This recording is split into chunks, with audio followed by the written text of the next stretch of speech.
guys, today I will be showing you how to easily shape long nails into an almond shape. Almonds usually file into a point, but how point is really at your discretion and client's preference, so give yourself freedom here. Either way, in this video I will be showing you exactly how I shape clients' nails into almond shape. Pay attention to my file as I will be using it to show you how to position it for the perfect guide. Let's get started. Alright, so after having finished your enhancement, you'll have to wipe off the tacky residue with an alcohol solution. I prefer that alcohol be at least 90%. You'll also need a board file and a sponge buffer, and these should be about 100 to 180 grit coarseness. So saturate your lint-free wipe with alcohol and remove the tacky residue by holding and pulling the product and the residue down. The first step in shaping almond nails is to break into the sides, and you want to make sure that those side walls are straight. So angle your brush as so, but keep it straight, okay? Keep it, parallel there to the nail, and break into those sides. And the reason why you want to break into the sides is because a lot of the times when you apply your enhancements, there is product stuck to the side of the nail. So very gently but firmly remove that attachment there. Now, you'll also want to focus on the side walls, and you want to do a back and forth motion or a one stroke, one direction on the side walls here. And you want to keep your file relatively straight. So you don't want to start curving it quite yet into the apex. And when you do, by the way, we only do it for a tad bit. So again, break into the side walls and start shaping those lateral walls there also. Keep your file straight. And this is the reason why we use a board file, because within the board file there's actually a plastic part center, right, that keeps your file very, very straight. If you use a file that's very thin, it's usually an emery board or a so-called board file, but it doesn't have that plastic reinforcement, and so your file bends all over very many ways, and it does not allow you to have very, very sleek, defined side walls. Very important. Now, here, when you're doing almond nail, it's very, very important to remove the corners. You want to smooth those corners into a nice transition and to the point there. You don't want to leave them. I remember leaving them behind in a client, and it was so funny because here I was the professional, and she would notice and pointed them out to me. But that was earlier on. Now we've definitely mastered the art of shaping almond nails, so keep that in mind there.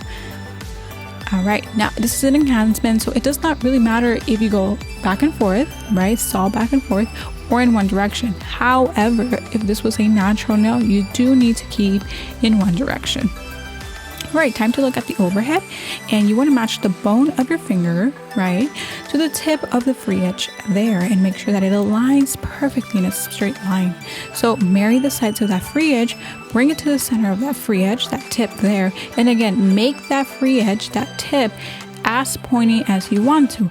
In fact, you can actually make a claw, right, like a little claw nail shape if that's what your client desires, and it could still very technically still be called an almond shape. So it's totally up to you, your discretion, your almond, your client's almond. So choose what is best and what she really, really wants. All right, so continue to marry the free edge to the center of that tip there. Make sure that you've broken out of all of the product attached to the skin. And this is a good view to start looking at your almond nail, right? So you see there, it's not quite oval, it's not quite round. It has that nice little soft point to it. And it's looking pretty good. Everything is nice and straight.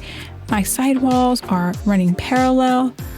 And one very, very, very, very important thing to note here is that when you build your enhancements, you want to build that cuticle area with the gel. You do not want to use your board file to thin down the cuticle area. That should have already been done in the process of building your extensions.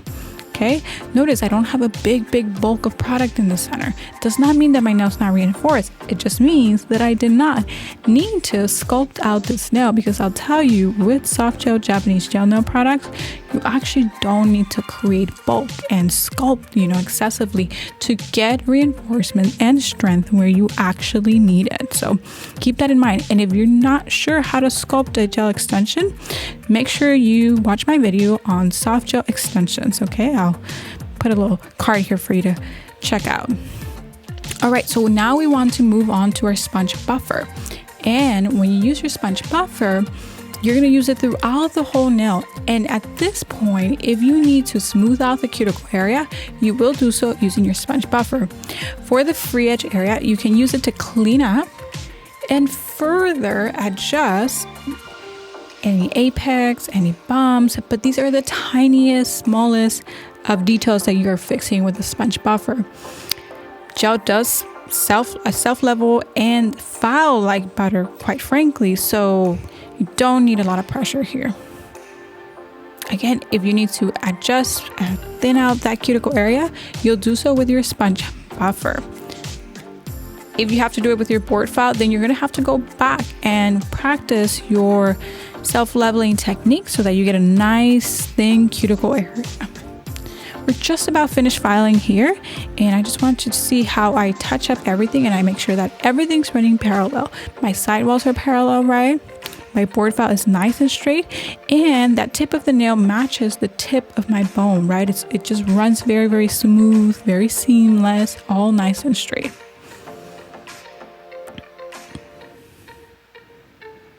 All right. So the next step we'll have to do here is get rid of all those frills, and you can do that with your board file here, your sponge buffer, cuticle nippers, but check that out. You're getting a nice little smooth point there. Always do a dry brush and then do a wet brush. And I usually classify a wet brush as just picking up some alcohol and scrubbing that into that nail. Here you have it, a very naturally shaped almond nail. It is time to hand it over to you. I want to know, at what specific point in the shaping process do you struggle in? Let me know in the comments section. I personally used to have a hard time eliminating corners in the free edge. Either way, next week I'll be showing you how to overlay nail tips using Japanese soft gels only. So make sure that after hitting the subscribe button, you also hit the bell icon to be instantly notified when that video drops. See you next week.